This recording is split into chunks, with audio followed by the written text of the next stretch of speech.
So, what is good, everybody? It is Thursday, August 21st, 2025. It is Fill in the Blanks, episode 15. We are going to be checking out Leon, the Extraordinary. We got the creator, JAMAR Nicholas, with us. We're going to get all into it right after this. The brightest day. Where are the heroes?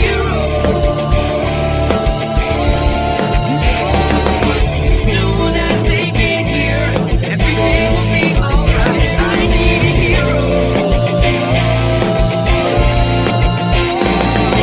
Someone superhuman who can come and save my life. Crisis after crisis. What is good, everybody? I am here, Green Shirt Guy, C-Bizzle, and of course, JAMAR Nicholas, our first special guest for Fill in the Blanks. Yo, hello guys. Thanks for having me. I'm excited to be here. How is everybody doing today? Good. Fantastic. I got my Google 13 coffee mug. Okay, that's nice. Shout out to the master of snipe, Google 13. Yes. Yes. I got your... I got pink lemonade, crystal light pink lemonade. I just got the end of my water bottle. The last swig of my water bottle. I meant to have my spice rum and ginger ale. But Is that kind of party? I missed the memo. I mean, lately for C-Bizzle. yes, it has. Usually when we do the movie show on Sundays, I'm drinking some type of scotch, and he's like, "What is that?" Yeah. But that's not today. Okay, I've been needing it. I gotta catch up to you guys. Anyway, so I'll do the intro. So this is JAMAR Nicholas. This is the creator of Leon the Extraordinary, Leon Worst Friends Forever, Leon Protector of the Playground. Mm-hmm. Good friend of mine. I met JAMAR, and we were talking about this before we started. I met him probably 6 or 7. What was 7 years ago when you did the cover for that program? Yeah, that was 2018, 2017, Okay. something like that. So yeah. And you get it signed because I always get the program signed by whoever did it. And then a couple years after that, it was right at the end of COVID. And I remember because I went by myself. Usually I go to that show with the whole family. I went by myself that year because I already bought tickets. And they were doing the whole, you still had to wear a mask and you had to show your vaccine card or whatever. You had to get the temperature thing to get in. And it was on the other side of the convention center. If you remember, it was not in the main, it was on the left-hand side. At any rate, I'm looking at it going, okay, well, I usually get a bunch of stuff signed, but I think I'm just going to go around and talk to artists this time. And JAMAR and Mike Hawthorne, who is another friend of mine, were doing a live podcast. And I was like, oh, that looks interesting. Let me go sit and watch this. And then the rest is history, I guess. So, I'm sorry, Reinaldo. I'm sorry. No, you're good. You're good. It's been up and up since then. So. Oh, I'm sorry. Did I give you government out? Everybody's got code names. No. They all know. This is my nickname that Sam gave me. Sam's not on the show today. Oh, okay. Because I was wearing a green shirt one day and he couldn't remember my name, so that's what he called me. So that's kind of stuck since. I thought you were like Snake Eyes and Rock and Roll or something like that. That's not your cover. We've been made. We gotta abort mission. So yeah, I'm really excited to be here. Ronaldo is one of my favorite people, and I love that there are people being creative on the internet every day of the week. I do a couple of I guess you would call them video ventures myself. What is the Norman Osborn line? I fancy myself to be a bit of a podcaster myself. Right. But especially like when I feel like a lot of things broke open when Facebook Live started. Remember when all of a sudden you could just turn your camera on Facebook Live and people were just like not using it right? Like it's just people walking through the mall with a bouncy phone in front of them. I'm like, bro, I don't want to see you at Macy's. I remember when when they first dropped, and a friend of mine didn't even know his was on, and he Oh, was wow. walking in the Oh, bathroom. no. I'm like texting, going, "Dude, you might want to turn that off." Yeah, you went Oh, live. You know, I think Facebook Live, Twitch, I think was probably like my first real like foray into like live streaming with like the camera, and I'm like trying to do something, Yeah. talking to an audience. In the spot, kind of a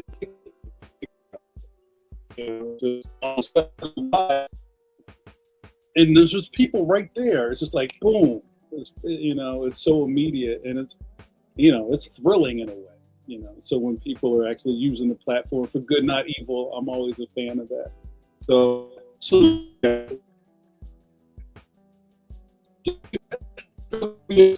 interview, do you guys feel like you Hang on. had?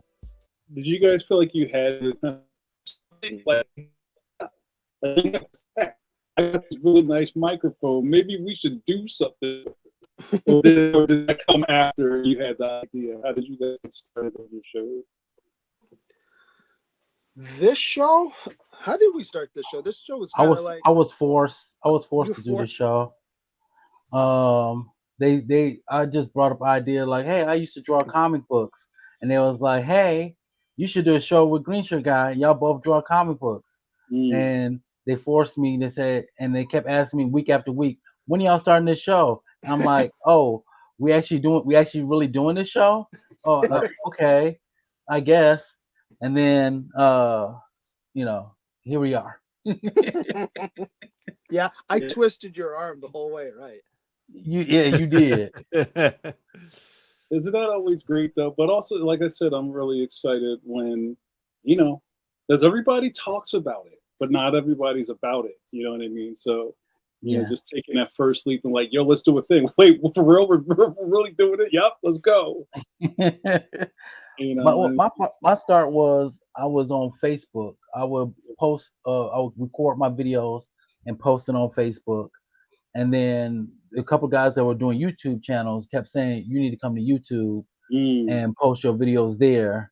And then I said, finally I did it. And then I've been shooting videos on YouTube for about a couple of years now. So it's just like what you say. It's like, hey, if you're passionate about it, just do it. Because the audience is out there. It really is. It's like I found the most funky communities, and I mean, yo, I really was into, and I always like kick this ball back and forth across the net, but it's like, yo, I was really into European mini discs, and there's a whole thing on that out there. You know what I mean? It's like, okay, so. Yes. There's Phil, tell them what you're into. Yeah. Oh, the laser disc. Oh, you're a laser disc guy. Yeah. Yeah. Those are beautiful objects. Yeah. So like, the laser discs, disc collection. How's your collection? Are you a hunter, or do you just kind of like, if you can come across them, you'll grab them? How does that work? Well, if I could come across them, and I'm a little bit of like a hunter, like I'll check the Facebook Marketplace for them. The record store like has a because like they just get mixed in with records the same size. So that's where I actually got that's the record store like also like sells like old used stereo equipment, and they had the laser disc player that I bought one day, and I was like, you know what, it's a little bit expensive, but what the heck, I got a little bit extra money, it's after COVID, I'm gonna get this laser disc player, I'm gonna get some movies, and I'm gonna go check it out. And, thanks, Obama. and and then they like next thing you know, like I really kind of got into it. It was like a lot of fun to start collecting like these movies, and like a lot of like the laser discs, you're looking at like $5 movies, $2 to $5 movies, which are like in any format, like $2 what was like some of the first movies I watched when I got my laser disc player was like Hunt for Red October. That's a good $5 movie, like anywhere, like whatever you get it on. You can get it on Betamax for $5 and be happy. Right. So like In the Line of Fire. So and then I just I kind of like I really did kind of fall in love with like the format because a lot of these movies have been like upscaled because of Blu-ray and changed along the way, and I was like, oh. Plus, you got that sound system. Oh, yeah, I got the sound system, so I could like unlock like the Dolby Digital. That was something I learned. Is I got my Laserdisc player, and I was like, okay, so how do I get the like Dolby Digital? I know it could do it, and then I found out you needed an extra like piece of equipment, and I was like, okay, because this is like the '90s surround sound. So I looked that up on eBay, and I was like, all right, this is another couple $100 for some vintage stereo stuff. You're rabbit holing. I love it. That's the best. Yeah, and I went right down the rabbit hole, and like I joined the right Facebook group, and they like there'll be people there who will be selling like Laserdiscs. Stuff. So you'll make good deals there. That's my last Laserdisc question. So what is the last? I'm sure you know this stuff. What is the last Laserdisc that was manufactured before they just cut the format? Oh, I should know that. I think it's like Bring on the Dead or something. I think it's a Nicolas Cage movie. Oh man, no, it was not Con Air, was it? I remember that. No, but I have Con Air on Laserdisc. Yo, that's fantastic. Bringing Out the Dead. Wow. Bringing Out the Dead and Sleepy Hollow were both October of 2000. Sleepy Hollow was on Laserdisc. That was Johnny Depp, right? Yeah. They're making it in the thousands. Yeah, I didn't like the 2000s. I thought that died in the 80s. I thought that died in the 80s. No, it had a big resurgence. Like before DVD, it was like the prestige home video format. Yeah. It went. It was they were and like at the time the laser discs were expensive. Like you were paying for that premium. I worked at Blockbuster for a few years, and at one point we had some, but like maybe 20 in the store because like nobody rented them. So they're like every 3 months they send us something new, and like it would just sit there because nobody had the player. But they start to walk away after a while. Like, yo, what happened to those? I don't know. Right. So funny. Yeah, I love the habit of collecting, especially like our age. I can't speak for everybody's age, but I think there's something really important about physical things, Yes. and I think people throw the word hoarding around very loosely. Like, I don't think if you're somebody who keeps things really neat and you've got a little checklist and you're kind of like excessive, you're not a hoarder. Right. And I think more respect on collectors' names. Yeah, especially if you're a type of person that you can let go of certain things in your collection. Yeah. You're not a hoarder. Yeah. Hoarders can't let go of anything. Like I give, we give away comic books every month, and I don't mind putting a good book or a book that I think somebody is going to enjoy to read, and I can put that in the giveaway. So I agree with you 100%. It's like if we're not hoarders because we are willing to give away or depart from the collections that we have. Yeah, I've gotten to. And you guys, please shut me up if I'm just like standing here talking too much. But I've been into a lot of YouTube essays. That's kind of like my thing right now, and a lot of them are. You can kind of see this kind of anthropology thing happen, not the store, like the study of humans, where we're kind of coming out of the touchscreen age, and now people are going back to. I want a Walkman with the orange pads on the headphones. I want to disconnect and be lo-fi, and then people are like discovering Walkmans. Right? It's like, yo, there's a thing, and you put a tape in it, and then you got to turn the tape over, and then you put a tape. And that's really interesting to watch. People are just like, enough of the smartphone. I need a dumb phone. Yeah. Well, it's funny to watch the younger generation discover stuff, and you're like, yeah. That's kind of how, like, I saw a whole set of memes where one of them was like, we discovered this new thing. We're calling it live podcast, where we get together and we maybe make some food and we don't turn on any screens. And we just sit around and talk about stuff. I'm like, yeah, that's hanging out. That's called the living room. what that's Right. called. Yeah. Yeah. Oh, that's and like in gaming when you have a 2-player game, they call that couch co-op. Couch co-op. Yeah. Co-op. Right.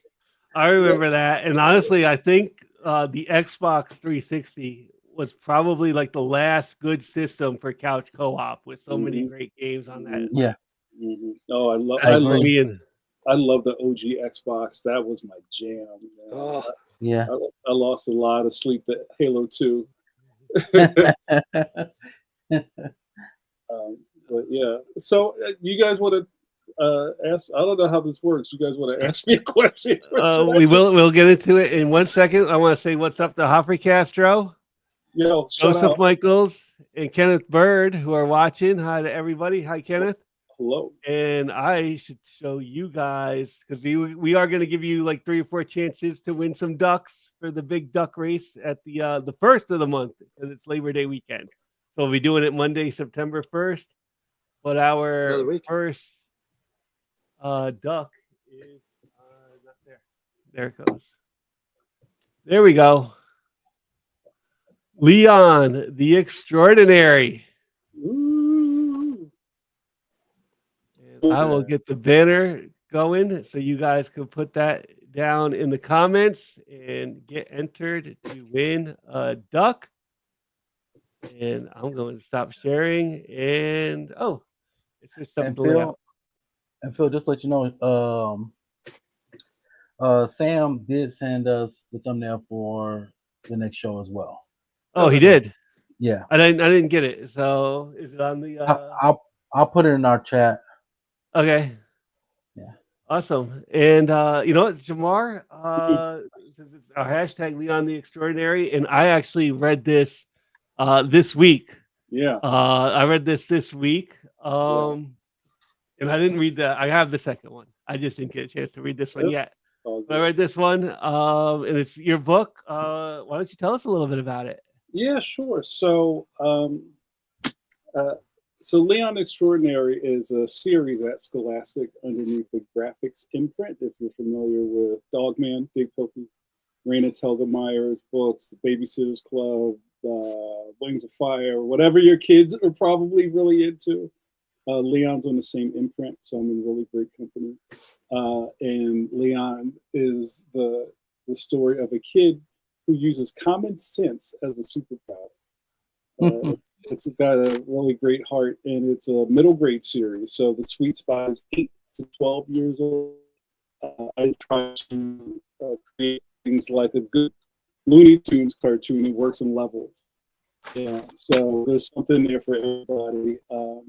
If people are books that seem like they're for kids, like I don't really write kid books. I write books, that star kids, and there's messages there for everyone. So that what Reinaldo was talking about earlier, I self-published a Leon book before all the Scholastic stuff called Leon Protector of the Playground, and that is out of print, and you may be able to find it for a decent price online. I don't have any more. I haven't seen one for a decent price in a while. Well, it depends on what you're willing to spend. I mean, yeah, I got mine before the market took off. Like I think they're $400 or $500 now. Oh, really? Yeah, that's wild. That's almost the price of a laser disc. Oh no! You for $400 or $500, you're getting like a really good laser disc. You're getting like a Fight Club or something on laser disc. Oh man, I can't believe it like that. Yeah, that was I came up with Leon maybe almost 30 years ago or something. And we're all creatives. I'm sure you come up with something, and it's just you didn't have it wasn't the right time for it, or you didn't have the right vehicle for it, or like, let me just put this in my pocket for a while. And kind of pop culture happened around my idea. So just remember when, I guess it was like, remember the era of the gritty superhero movie, like Kick-Ass and Watchmen and 300 and Sin City, and everybody was getting their teeth knocked out, and it was like bloody chiclets on the grim. You know what I mean? Like that whole grim era of cinema was happening, and somebody said to me was really wise. They said, at one point the pendulum's going to swing back, and people are going to want like a good superhero story where nothing crazy is going on. Hold They on, can share with their children. right. Yeah, think of the children. Hold on, I'm blowing up. Sorry about that, you guys. No worries.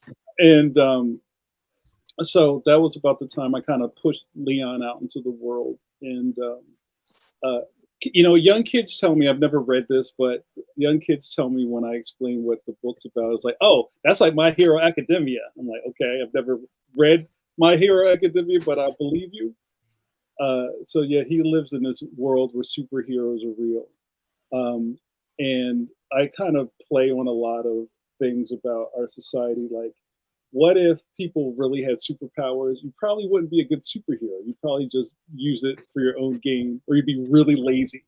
Right. You know what I mean? Like, oh, I can teleport. I guess I can sleep in for a couple more hours, and I'm going to pop up at work, literally, right? In your clothes, in your pajamas. I'm sorry. Right. You just poof next to the water cooler. Now you're at work. Like, so my whole play on superheroes is that there's not a lot of heroes. There's a lot of people who just are opportunists. So Leon has this thing that he goes to school cosplaying as a superhero because he wants to help all the kids in the school. I actually loved that part because, like, I think like everybody at one point, like especially like me as a younger kid, has like tied the towel around their neck. Yes. Yeah. And then they've been like Superman or Batman for like the day, like just for the towel around your neck. Yeah. And it was one of the coolest things when I created him. He was almost like a why didn't I think of that character? Because we've seen that character exist for a long time, the kid playing superhero. Like, I just made the kid playing superhero as a real book. And, it's got a lot of great heart. There's a lot of things. There's a lot of B and C plots, like kids' addiction to screens. So, like, that's kind of going on in the spine of the first book, that Leon, as a 10-year-old, his life would be complete if he got a cell phone, right? And that's very simple kid stuff. Ma, I want a cell phone. You're not getting a cell phone. So by the end of the story, like I hope I'm not spoiling anything. By the end of the story, everybody, all the kids in his school get turned into zombies from a cell phone game. Right. So now he's got to save the day.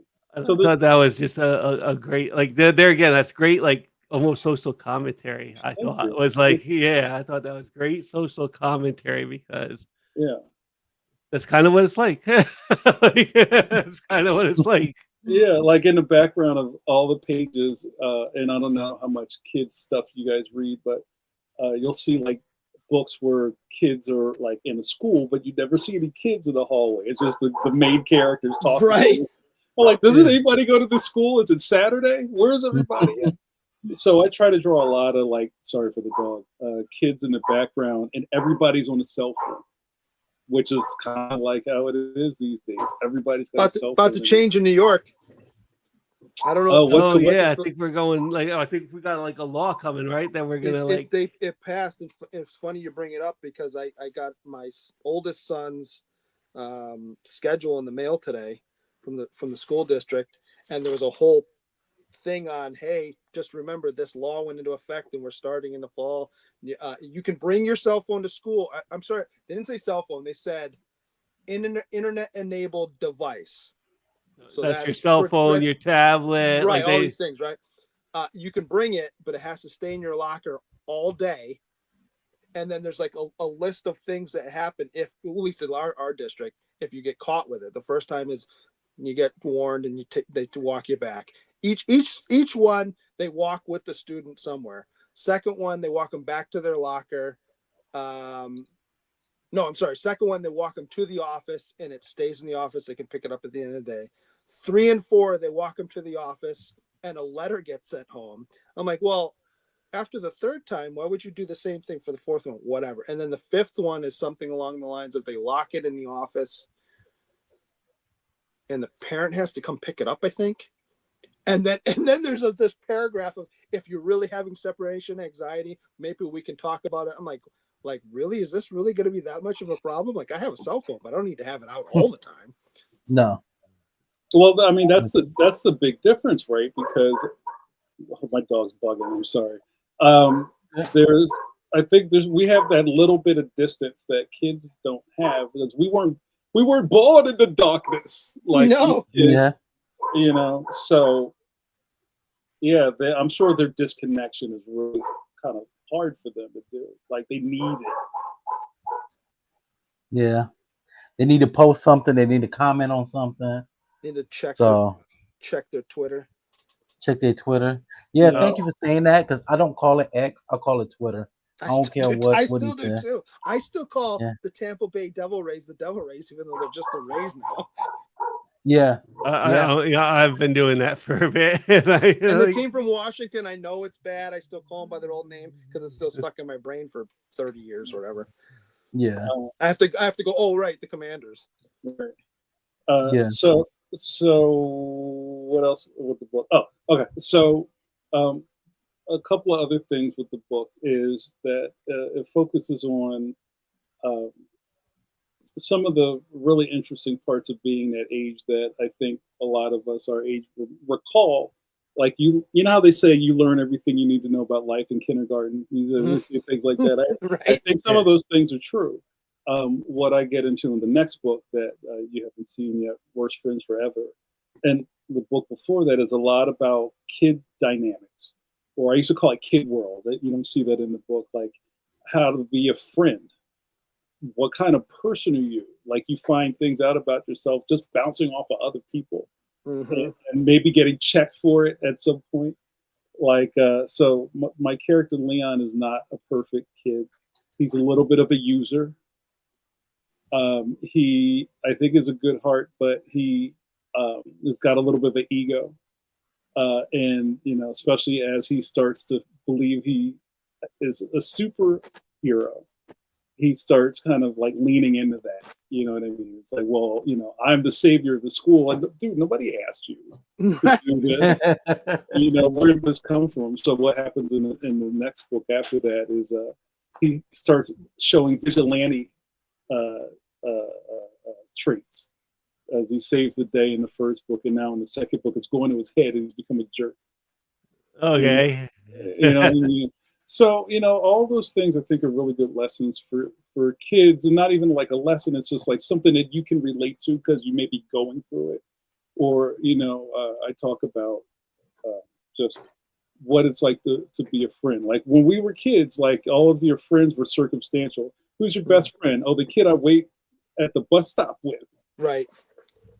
Because we're both sitting there, so now we're best friends. Or your parents have friends that have kids. Yeah, your parents' friends' kids are now your best friends because they come over on Saturday. You play GI Joes, you know, or whatever.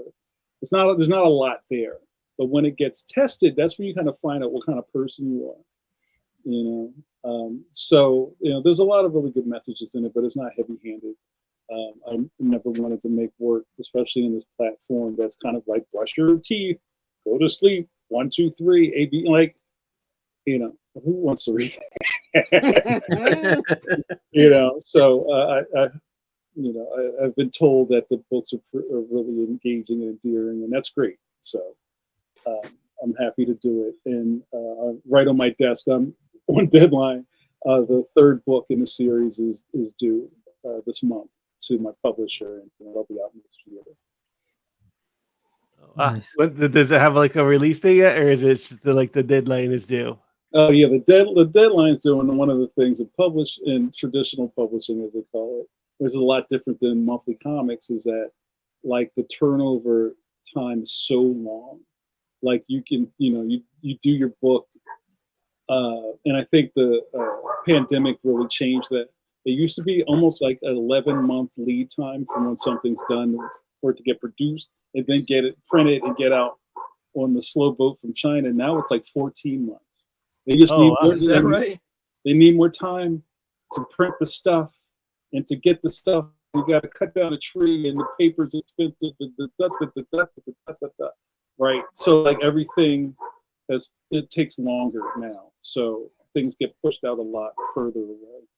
I don't know what is outside. There must be I don't know, like a squirrel convention out front. I don't know what's going on. Did you hide any? But did yeah, you hide anybody in this third book? no, you know what? There's some. I'll call them. I won't call them cameos.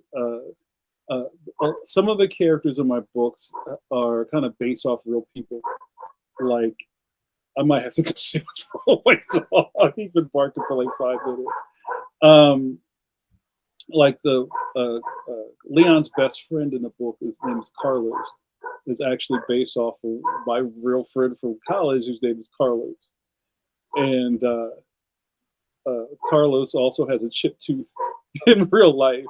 And one of my little cartoonist conceits is when I was in school, it's nothing better than making your friends laugh. That was the drug of cartooning to me. Like, I could draw something goofy and everybody else was like, yo, look at that. You know, and I'm still chasing that dragon. But yeah, ever since I met Carlos when I was in art school in college, I've always drawn him in my books because he's got such a great cartoon face. You know what I mean? He's got this character with a big chipped tooth, and it's really noticeable. So there's some other people that I put in the book, and I've got some people peppered around in it, but I don't know. Maybe a couple more Easter eggs in that. We'll see. I just remember I got my Gnaw prize because I spotted Hawthorne in the Protector. I was like, wait a minute. Yeah, our good buddy Mike Hawthorne, I put him as a teacher in the auditorium scene. And I recommend not, if you want to draw a book about school kids, you got to draw auditorium scene at least once. And that's fun. You know, auditorium, a cafeteria, like the hallway. I actually thought about, like, when I was reading this, what I thought about, and they did this like once a year, especially in grade school, is like my school would have like the book fair. Yes. Where like Scholastic would bring in like these like these cases of books, and you would have like your parents would give you some extra money to go spend at the book fair. There'd be all kinds of like sticker books and stuff like that. And I was like wondering, I wonder if this is like a book fair book. It is. Like, It is. Yeah. Yeah. What's funny about that, right? So my sons go, like the youngest one more than the older two. The older two are in like middle school, and well, the oldest one's high school, but middle one's in middle school. The youngest one, he's always bringing the thing home, and I'm like, all right. So I'll go in with him to pick him up sometimes, and I'm like, but I don't see Leon, and I like yell at the people that are there. I'm like, hey, what's the deal? Like, this is a big book. Why is this not out here? Like, oh, we don't decide what gets put. It's regional. I'm like, yeah, but it's in here. Why do you not have? So yeah. So, but I mean, it's a really cool thing to see my books in the catalog. Right. Or I find once in a while, like a parent will email me and go, "Hey, my kid brought this home from the book fair. How this is great. When's the next one?" Things like that are really fantastic. So that's another really great part of being on this, almost like a label like Def Jam or something like that. That was the other thing I thought of too, is because like as a younger kid, my dad used to actually like read comics to me, like certain comics. Like or we'd read them together or something like that, and I thought like this is like the perfect kind of book for like a parent to read with like a younger kid. Like, thank you. Yeah, that's one of the cool things about being in a space, and also I guess I challenge myself with trying to do like good nutritious work, and that sounds kind of corny, but like there's so much crap in the world, right? And it's just like, books are supposed to be a safe haven, and it's like I feel a responsibility to make really good books for kids. Where else are they going to get it from? Right. Yeah. So, but yeah, I appreciate that.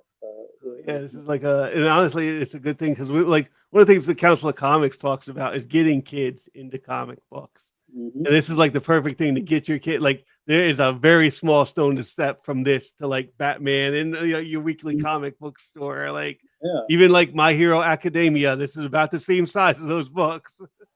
Yeah. Except that's better than here, My Hero Academia. Thanks, green shirt guy. Yeah. Checks in the mail. But yeah, also kind of being in the space, which I talk to a lot of my buddies who are kind of adjacent to the world. Because I've been in the comic book for a long time. I've been around for almost 30 years. Just kind of discovered me from Leon stuff. Fine stuff. His work is pretty deep. And you kind of see kind of what happens in the comic book store, and we kind of get used to receiving things a different way in the comic book shop. So it's also good to see when some really good shops are understanding that if we're going to keep this hobby alive, you got to introduce new readers. Yes. Right. And new readers read Dogman. Right. Mm-hmm. New readers love Smile and Guts and Drama and Phoebe and her unicorn and all that. And it's not necessarily Deadpool comics. So like that's like this stuff happened where a lot of shops couldn't compete with them. Like they can't compete. Whereas I'm not even going to add One Piece in the store because we don't have the shelf space for that stuff. So when you're seeing comic shops that kind of get the assignment and like, yo, we need to invigorate our customer base with young people so they get into the hobby and come in here. We probably need to stock Leon. We probably need to stock Dogman and Captain Underpants and all that stuff. It's a multifaceted argument if you think about it. It's not just kid stuff. It's like, what are the, unless you're from, a family, I kind of talk about like this with baseball. Like a lot of people who are baseball fans grew up because their dads like baseball. Mm-hmm. You know what I mean? It was like a shared thing in your family that you watch the game with your uncles or something like that. And now you're a baseball fan. And you share that with your kids. And I think comics is exactly the same way. Should be. Well, and you know what? When I was a kid too, though, like, and I've talked about this at like my comic shop. Something like baseball, we used to be able to get comics and baseball cards at like the comic book store. Yeah, like baseball was one of those things. Like you got your first little like pocket radio. Baseball was one of the things you could like pick up on it on like the AM stations and stuff. With the one earbud, right? Yeah. Yup. I'm listening to the game. Yeah. That's good going way back, man. Wow. But yeah, and again, I've been watching all these YouTube essays, and people are talking about kind of like after Gen X, they're really concerned about who's going to be in the collecting stuff because Gen X is kind of it. Maybe millennials a little bit because they're like at the end of that. Because young kids, I mean, they consume stuff, but it doesn't, like what's having a digital library to right. That's one thing. That's one thing I love about my son. He's a collector of Hot Wheels. I think he's approaching like 600 Hot Wheels. Wow. He likes playing with them. He opens up the packages. So he has that same collecting habit as I do. Yeah. And that's one thing he's not really into comic books right now. But he loves to read. So he loves reading books like these. But as far as actual comic books, it's a slow progress. But I know eventually he'll hop on the board. So well, our generation's the generation that probably wanted to collect as many things as we did many years ago, but now we're collecting because we all have jobs and stuff. You're like, more jobs, and I couldn't buy that when I was a kid, but I can buy it now. Yeah, there's a little bit of that. I think that goes on, but I think that went on like with our parents' generation and stuff. Like, see, that's what really grind my gears is the fact that when I was younger, a lot of stuff I wanted wasn't as expensive. Like, right. Say for instance, a comic book when I was growing up was $1 to $1.25. Now they're $4 or $5 a book. Could you imagine if comic books were still $1.25 right now? Right. Do you know how many books I will be reading? I'd buy But- everything every week. Right? Yeah. That's like I remember, I don't know if you guys ever had like kid daydreams, kind of like, yo, if I found $5 in the street, I could buy 500 pieces of penny candy. Right? Like this, like I could get 50 tacos, Right? that kind of stuff. But yeah, I mean, it's true, and some of that collective stuff we're talking about is, there's another essay I've watched. I keep spamming this about how the G.I. Joe cartoon like brainwashed us, just because like that hole in the FCC, and that they it was okay to just over program. I read a graphic novel about that. Yeah. That was pretty much it. That was real, right? It's like there was a thing that they couldn't advertise the cartoon, but to sell the toys, but you could make an animated cartoon about reading the comic book, which would then make you buy the comic book and watch the cartoon and buy the toy. It was like That's what it went into. Yeah, it was then it like eased up a little bit, and then they cracked down on it in the 90s, and then they cracked down hard at like the end of the 90s, which kind of killed our Saturday morning cartoons. And but I said that to somebody, and they were like, I was okay with that. You can brainwash me. I love G.I. Joe. Hey, can I share my screen?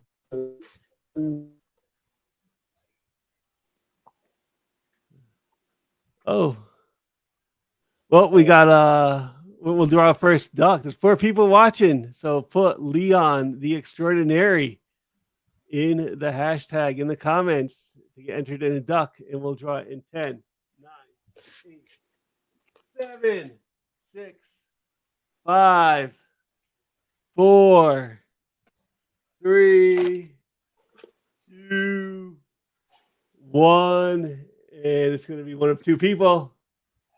Alfie Castro. Only 2? What is going Yeah.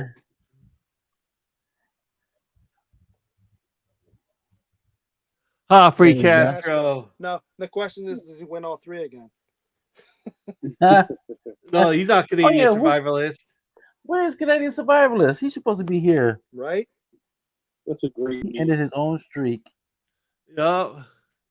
Oh yeah, at least you broke the Canadian survivalist streak there, Free Castro. Yeah. What was it, 6 he was at? 6. Yeah. Yeah. Crazy. You guys So, another but- hashtag in a second. That was really cool. I love that you guys do contests. That's great. Oh yeah. Yeah. So, also, like, if you remember, this is going way back. Even the way we kind of consume things is so much different than the 70s and the 80s. Like, you would get the Sears Wish book, Brother. right. I just a lot of it, right? It's like you got that catalog, and it was just all these really dope dioramas of like every toy in the line. Or these kids in the Yeah. backyard, they have got running water going through the backyard, like a brook. Right, Yeah. right. You had a brook running through the backyard, and the kids are like, "Yeah, Millennium Falcon!" Ah! Well, in their backyards, this just palatial mansion. You're like, I don't have, but maybe a half acre if I'm lucky. Mhm. You know, you had a strip of grass in your backyard. That's Right, about it. and not all of it's grass. So, and they showed everything on sale, and there was like a little letter next to it, and it was like Cobra Moccasin $5.99. I'm like, oh, I want all of this. Yeah. Right? And they started planting those seeds. It's like, but we never thought we could get it all, you guys. Right? And I think that's where we're stuck. This is for your birthday, Christmas, and your birthday next year. Yeah. Don't Oh, ask don't remind me about that, Green Shirt Guy. 'Cause my birthday is less than a month after Christmas, so I got a lot of those. This your birthday and Christmas gift. They went on as I became an adult. I had a job at like Toys R Us, and they became like the newspaper flyers in like the Sunday paper. And Toys R Us would have one in like what was on sale, and parents would use that to like, hey, my kid wanted this. Like, flyer, right? Yeah, man, that was painful. So then you fast forward to like now it's 30 years later, and there's all of it. And like, that's hard to turn down, you know. So when I think it was, I read another thing they talked about when eBay started, that really unlocked that. I wonder if they have this. You only got it. Absolutely. And Green goggles, everybody. Green goggles for your hashtag. Nice. C-Bizzle. I was really fortunate with when they did promo for the first Leon book with Scholastic. There was a promotional item and were green sunglasses. Oh, hold on. Do you have your green sunglasses, green shirt guy? Oh. Yeah, those are nice glasses. Look at those. Those are pimp. They're legit, man. Like you would think something like this would, as a giveaway, would be kind of chintzy. No, these are nice sunglasses. Those are nice sunglasses. I mean, they're not Ray-Bans, but they're close. Well, they're like well made. Like you wouldn't expect these to snap in half the first time you wear them. No, these I've taken these to 2 or 3 international countries now. Nice. Wow, thank you. Put some anytime I go on my trips, you know, I take them with me. You got to represent. But you know, it's kind of like the main character wears these goggles, and there's some kind of rules I've made in the book. Like when Leon is at school, he's punched in. So he's always got his goggles down. That's Google stuff goggles. It is Google. Sorry, it's green Googles. Green Googles. Is that how you spelled it? Did I miss that when you green Googles? Green Googles, yeah. That's how it was spelled. I like red Googles. So, Joseph Michaels, it's okay. You're gonna win it. Right. and I just copied it that way. They put you on blast. The chat is they normally do that to us. They normally put us on blast. Yeah, I copied it that way. I copied it wrong. That's rough. I channel my inner Sam on that one. Yeah. No, Sam just pronounces everything wrong. So True. So Leon wears these goggles at school, and you know, especially with us MCU fans and people who now, it's weirdly enough, grown up watching superhero movies. How spoiled are we? Right. Right. Think about it. You know, you would see these things like what I really loved about the first Iron Man movie is that, like, one of the kind of devices they used in the comics, like, you know, when Tony's inside the suit and like the panel would be, you know, his face covered in, like, around with a lot of blackness, and then some space stuff or some diodes and stuff around. It's like, oh, he's inside the suit. But you notice how Hollywood still can't let a superhero wear his mask too long, because they think that the audience is going to forget who the person is. Right. And it drives us crazy as superhero nerds. It's like, why is Spider-Man snatching his mask off every 5 seconds? Right. In public. In public. Right. Like, this is itchy. And he just rips it off. Like, why are you even wearing it? Yeah. Well, you ever hear Robert Downey Jr. talk about that though? No. Just in practices, he goes, I got the best gig in the entire MCU, because anytime I'm not there. Mm-hmm. He goes, that's a stunt actor. I'm sitting in a studio somewhere just doing voiceover. He goes, I'm not even there. That's fantastic. Right. So I think even on maybe it was the first Leon cover, like, he has his goggles on, and I kind of did that on purpose, because we're introducing this character. You don't know who he is. You don't get him at all until later, when he takes the goggles off and you see his eyes and the expressiveness of the character without the goggles on changes the whole mood of it. It's really interesting, that whole thing about showing a face and not showing a face. You know, that's very Scott McCloud understanding comic stuff going on right there. But, you know, connecting to a reader through things like that is interesting to me. Yeah. So, you know what's funny is that you put up that, I think it was on Patreon, right? I don't know if you put it on Instagram as well, about how you had changed his costume for book 2. Yeah, I don't think I even noticed that. Oh wow! I feel bad, but I don't, because well, I mean, it's just really from the waist down, because the waist up, it's really pretty much the same, right? And I was like, oh, I'm an idiot. How did I not see that? Yeah. So there's like this weird little thing. I'm sure you can see a lot of my stuff goes back to my childhood. Remember when you would come home from school and your parents made you change from your school clothes to play clothes? Mm-hmm. Yeah. Right? Yeah. You're not going to bust the knees out of these pants. You got to wear these all semester. Right. Right. So you got to go put on your play clothes. So I have a thing where Leon has like a play uniform, like an old uniform that he used to wear. And now he's retired it, and he can run around in the hallway. It's at home with it on. So that happens all through the book. So I think in the second book, his costume changes, and it's very slight, but it's just different enough to say whenever there's a toy line, you got to collect all of them. There you go. Yeah. So when I designed the character, I wanted it to be super simple, and when I do school visits, I talk about how I wanted to make something that was so easy to cosplay, you wouldn't have an excuse. He's got a tablecloth around his neck. He's got green giant dishwashing gloves and a utility belt. And who doesn't have a utility belt, right? Right. So I kind of planned all that stuff out for a good reason, and I just wanted it to feel like homemade. Are there new characters in book 3? Good question. Without Yes. There's some new characters. There's some returning characters. Okay. But there's a new character, and I won't spoil it. Right. Yeah. No, you can't probably say too much, but.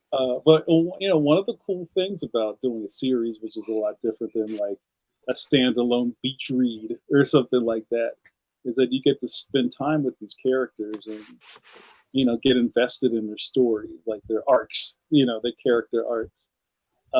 And I've been really excited to develop the friendship between these kids. There's Leon and Carlos's best friend, and then his frenemy Clementine, who's my favorite character. I liked Clementine actually. Like she's she's very like relatable. All right, so this is like she's got like the power. But if you've ever been around kids, there's the one kid that like will have the thing, and you all suck because you don't have the thing. Right. Yeah. I like Chalmers. Oh, Chalmers is great. Chalmers might be my favorite because every time he's on the screen, he's like, they're basically like, get out of here. Yeah, like I agree. Just go. I agree with you, Green Street guy. Yeah, and Chalmers gets his moment in the next book. I won't spoil it, but one of my favorite characters is Clementine, because in the first book we meet Clem, who is frenemy of Leon, and they used to be friends, but they're not. Once the story ends, but for some reason they can't stay away from each other, so you know that there's something there. Well, that's life. Yeah, that's life, right? So I have some unwritten rules in the book. One is that, and this isn't really a spoiler, that Clementine isn't going to have like a TV sitcom ending at the end of any of the books. We're like, you know what, we're friends now, and they hug in the credits roll. I don't think life works like that. Right. So even in Protector of the Playground, where Clem and Leon work together to save the day, at the end, Leon's like, so we're cool? She was like, yeah, right. Yeah, you wish. I'll see you tomorrow, Leon. You know what I mean? It's just like, I'm not going to. What did you say? It's like Leon. Leon. Yeah, hold on. I have a prop. So on the back of... Watch me not find it now. On the back of Leon's chair, somebody put a note on his chair. See if I can find it. Watch me not find it. No, I'm not gonna find it. I can't find it. But yeah, there's a loose-leaf piece of paper that says Leon on a piece of tape. That's always on the back of Leon's chair, and he doesn't remove it because he doesn't care. So I mean, all this stuff sounds really silly, but it's all about like what's important about friendships when you're a kid. You know what I mean? Some people are attracted to each other, and the people are seasons, right? That's as parents, right? I'm sure you guys talk about that. Mm-hmm. Like not everybody's going to be your friend forever. Those are good lessons. But yeah, it's exciting, and I guess there's a lot. Not trying to talk up my work, but I think there's like a lot of good stuff underneath the surface with the books I'm trying to do. And I'm always really excited when people, tell me about it. Like, who's your favorite character that's not Leon? Oh, I really like the principal. Like, that's great. Great. Yeah, you know what I mean? Because everybody's got a role in it. And like everybody was like a super, so he was like the educator. Yeah. Like a Yeah. superhero. Yes. Yeah. Another thing is when we first meet, he is. I played a lot into this in Detective Effect. He is he's a kid that figured out there's something else going on in the world. He just can't put his finger on it. Like, he can tell that the weatherman on the local news station is actually the weatherman, the superhero. Because he's like, don't you see the cape sticking out the back of his suit? No, I don't know what you're talking about. No, it's right there. Did you look right?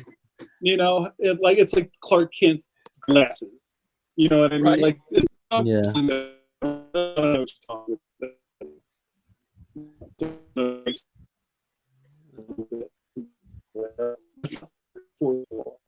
And just kind of recognizes that there's something a little off in the world that other people can't see. Excuse me.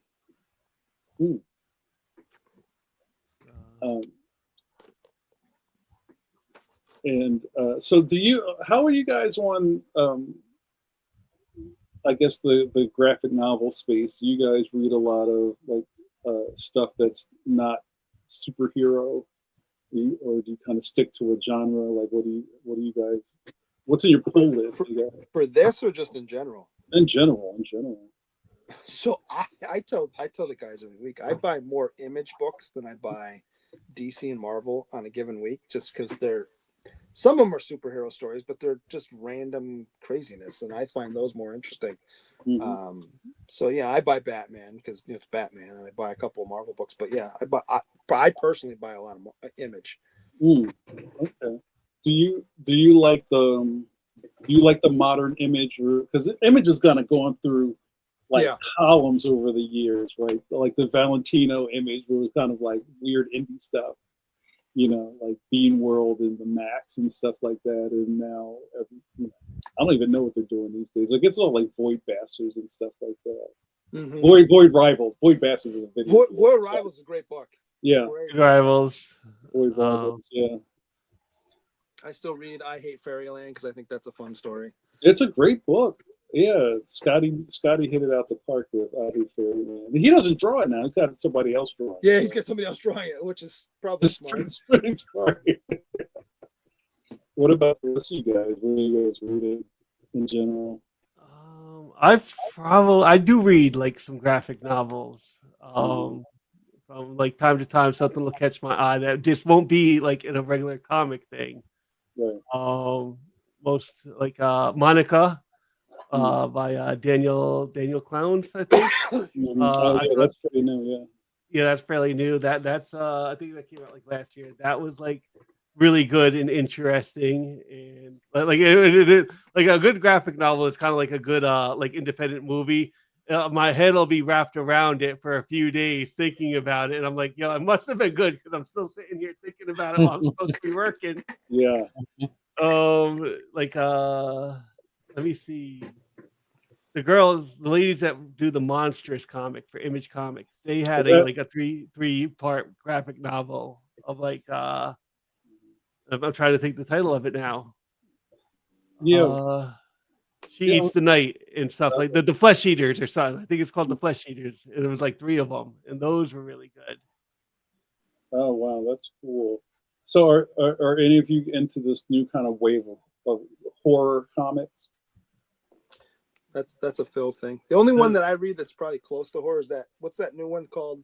It takes place right after nuclear fallout, and it's the guys running away from it. And you're talking about Escape? No. News from the Fallout, right? News from the Fallout. One's kind of it's wild. I haven't heard of that. That sounds cool. Yeah, the premise is there's a guy they're testing the nuclear bomb, right? And this guy's like, hey, this isn't good. We should probably not be here. And they do it anyway. And he's the only one that's got his mask on.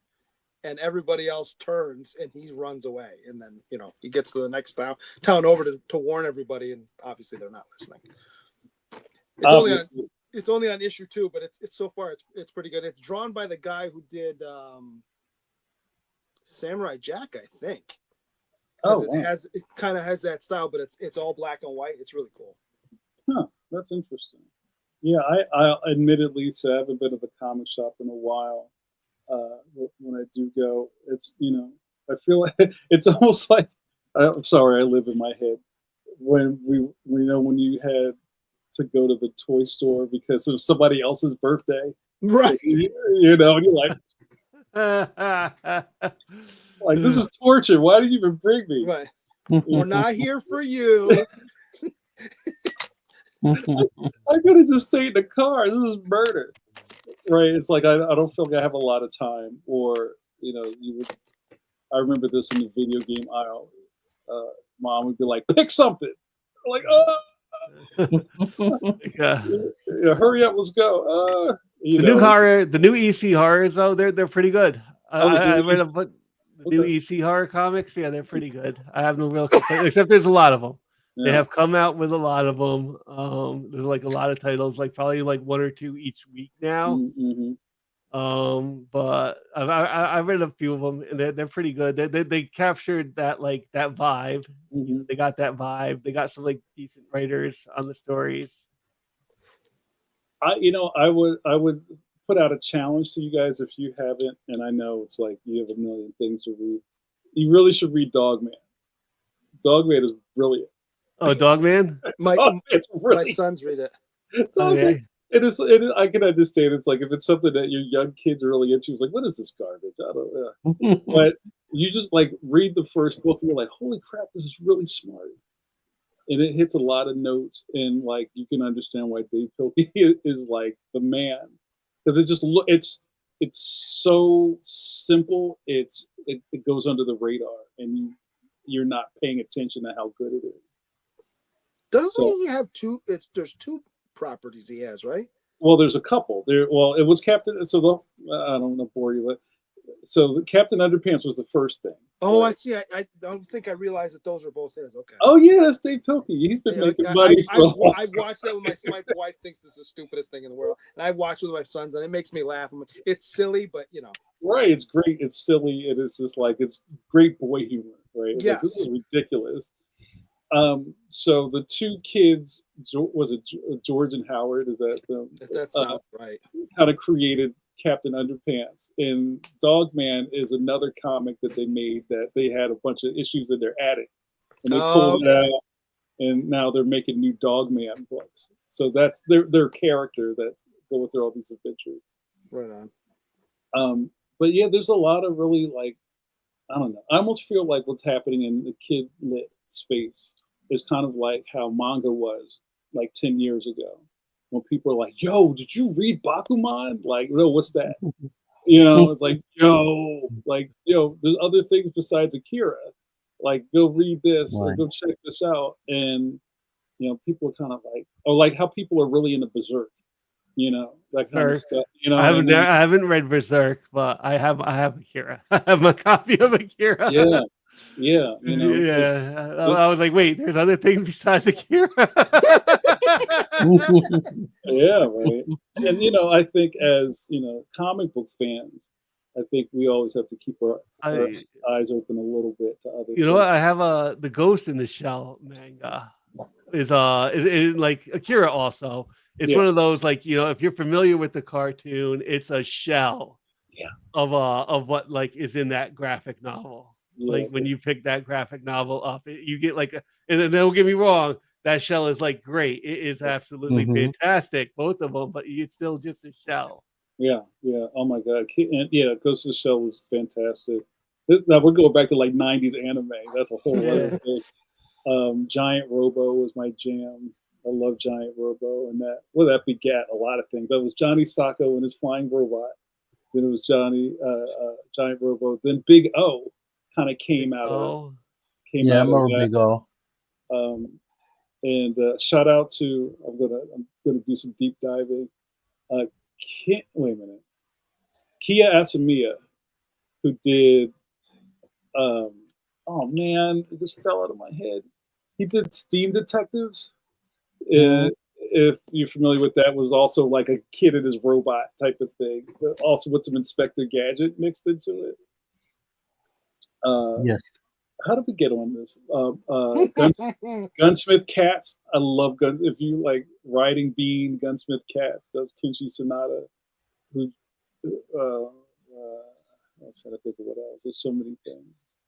But I don't. It's funny. I don't watch anime. Like anime was a problem, like in the late '90s, and then all of a sudden there's just too much of it. You know, it wasn't a problem. I just couldn't get enough of it in the late '90s. And then you're right; it did kind of blow up to where, like, there was so much of it you could not keep up, even if you tried. But yeah, from like probably I saw like my first one in 1994. That was clearly an anime, and somebody gave me like a tape, like here, like check these out, and check these cartoons out, and I was just like.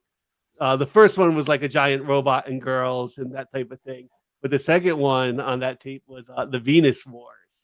Oh, wow. Which was like, yeah. And that was just like, all right, like this is like one of the like great sci-fi. I was like, oh yeah, Dirty Pair. I remember Dirty Pair. Shout out to Dirty Pair, yeah. Yeah, Bubblegum Crisis, BGC, Bubblegum Crisis. I was trying to, those were some great old school anime, yeah.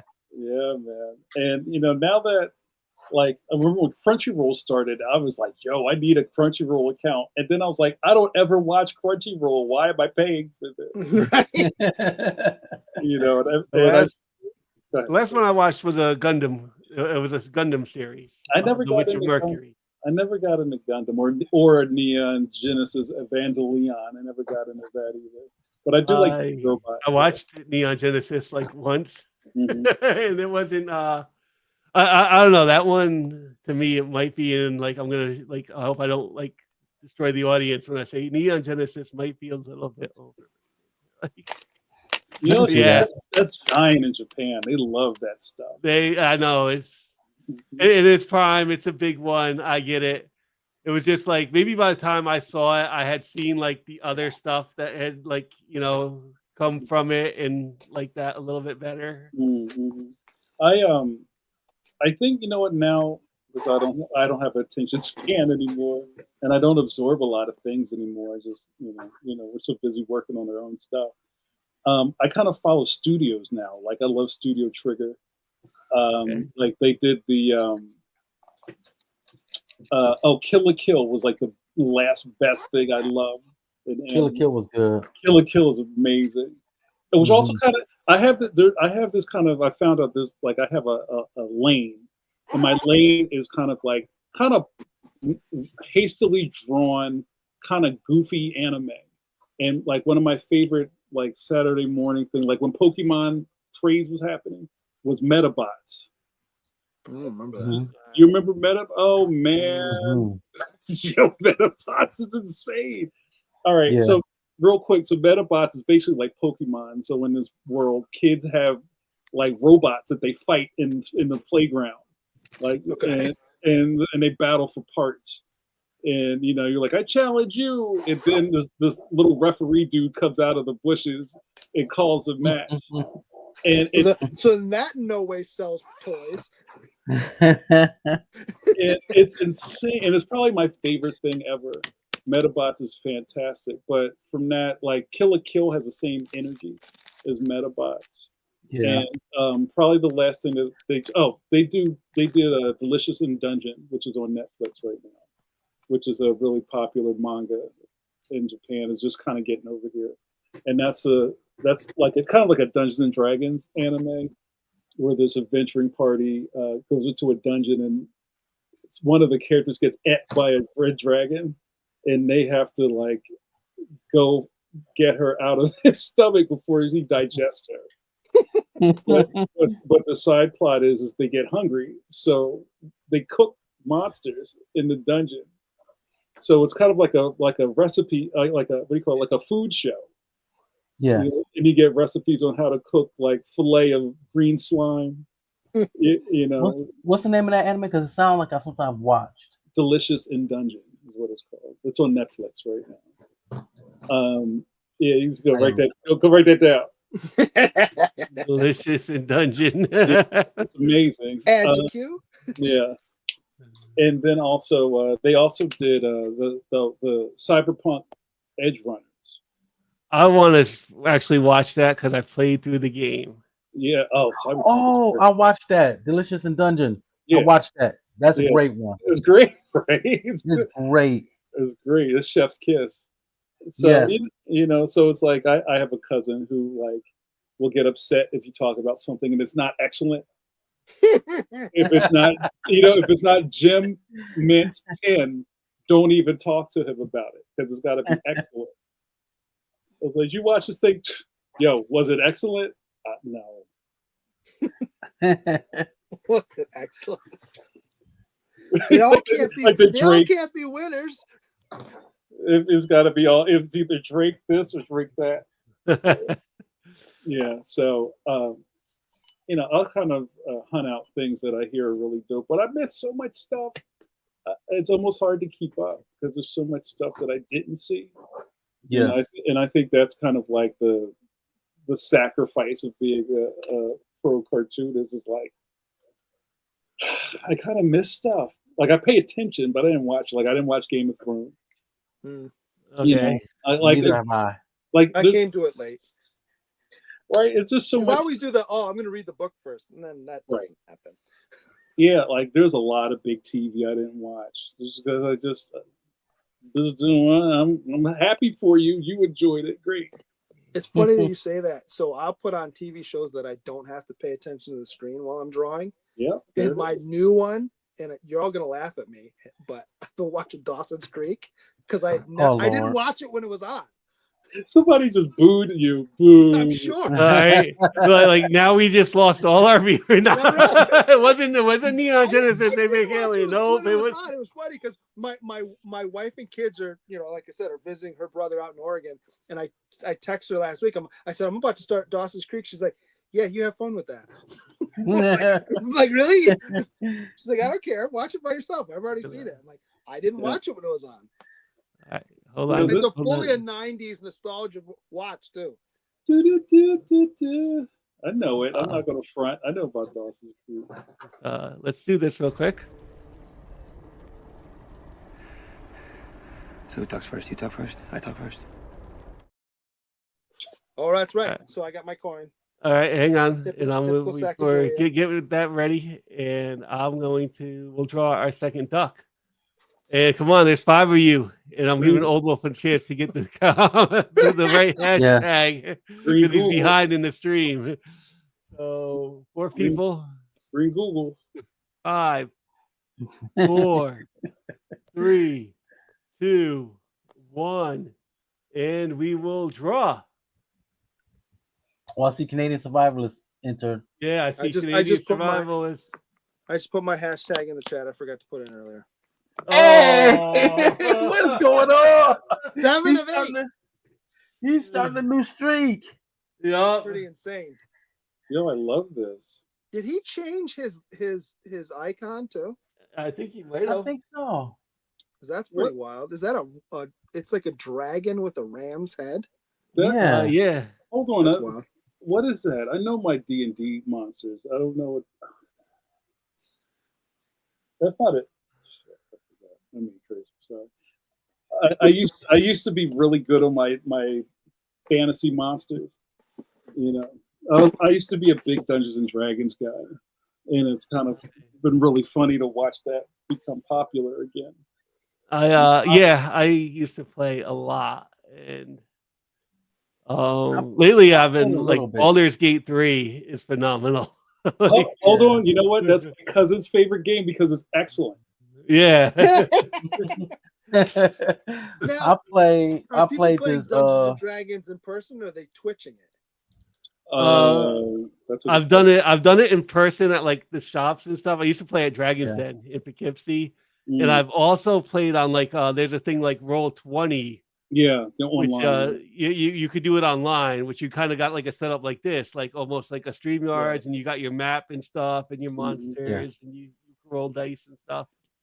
There's something to be said for that because you could kind of probably just play whenever, almost like ad hoc, like video games.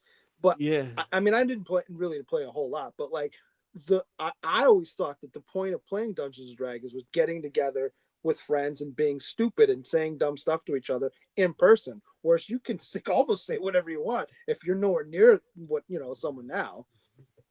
Yeah, Like we were talking about before, you get checked if you say something stupid to someone that you're sitting next to.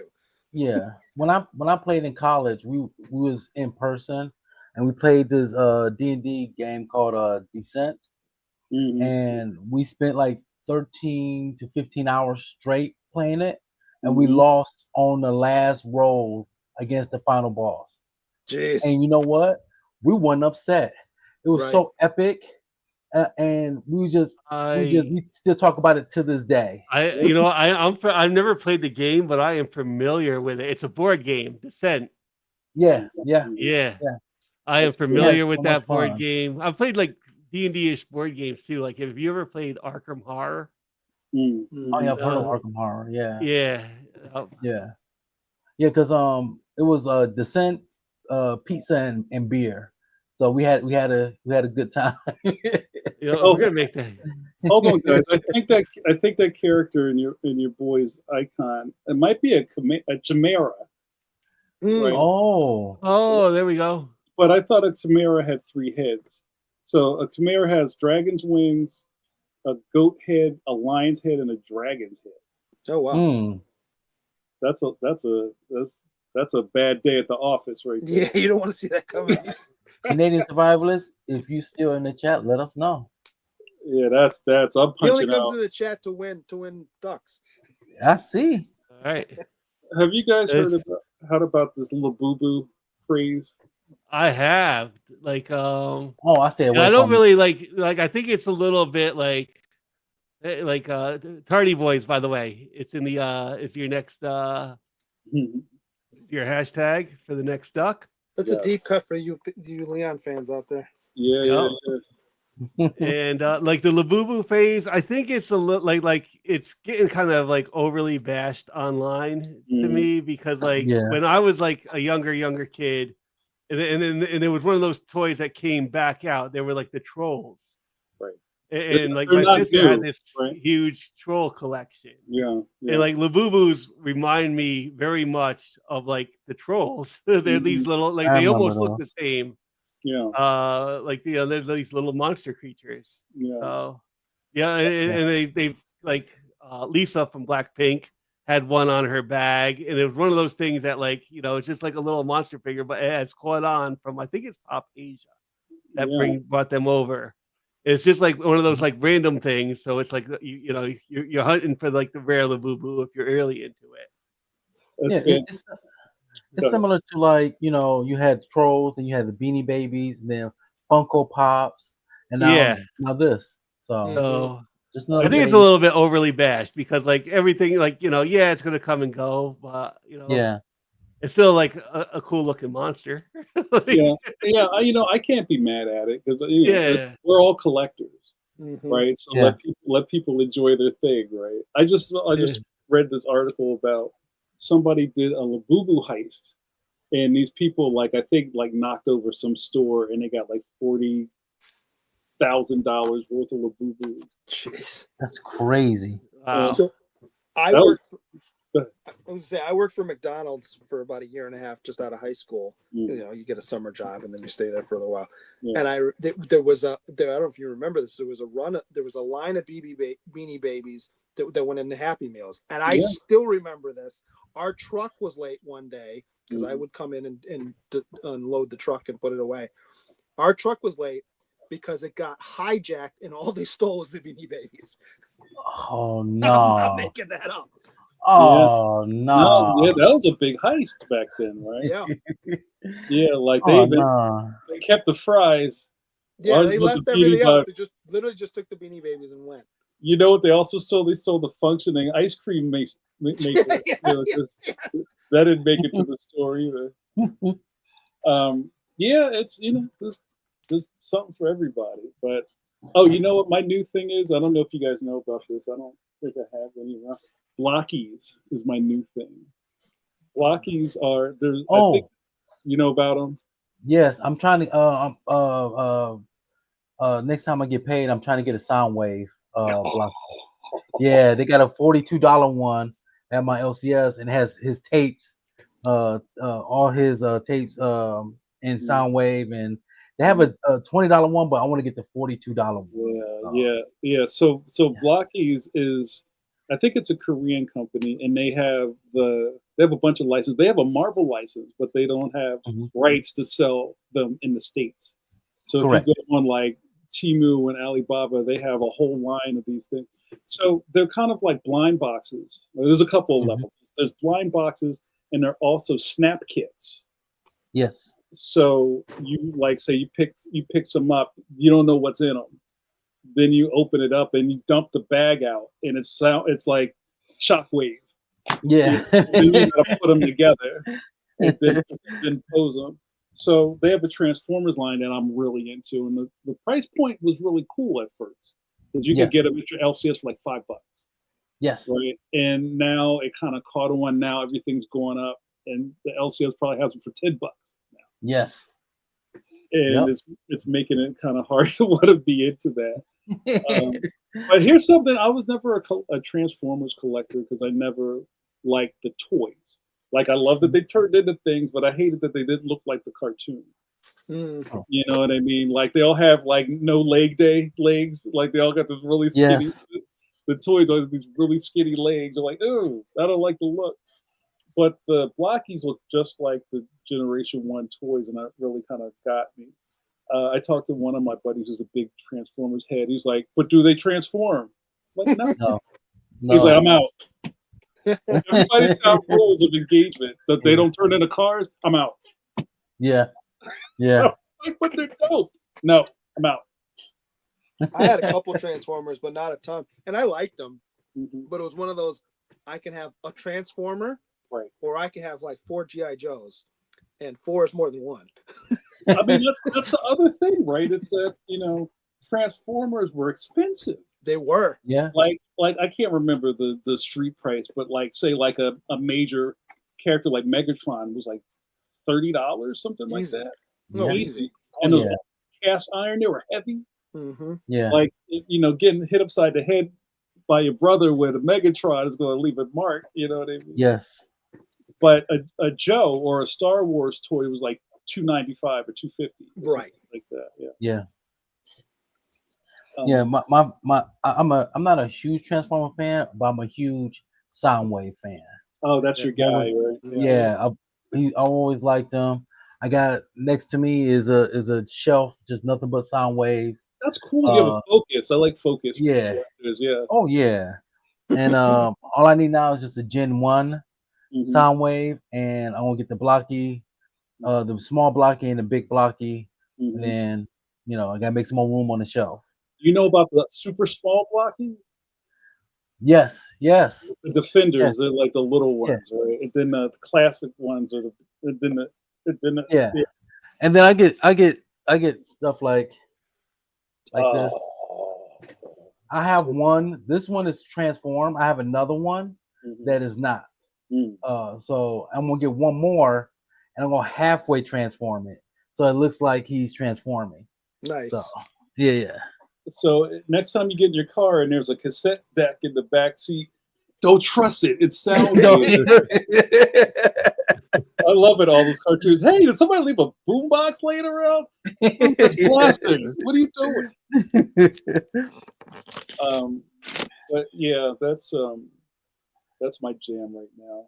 And also you start to get older, you start to realize like you can't have it all.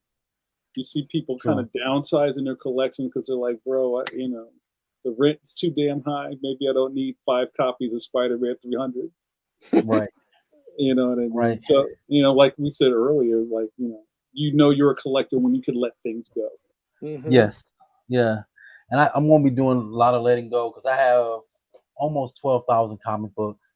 Yeah, I'm there too. Yeah. I actually Somebody thought asked me about about that the other day. A friend of mine found out that I collect comics. He said, "You still collect them?" I'm like, yeah, every week. He's like, "How many you have?" A couple hundred. I'm like, "Fuck, a couple hundred."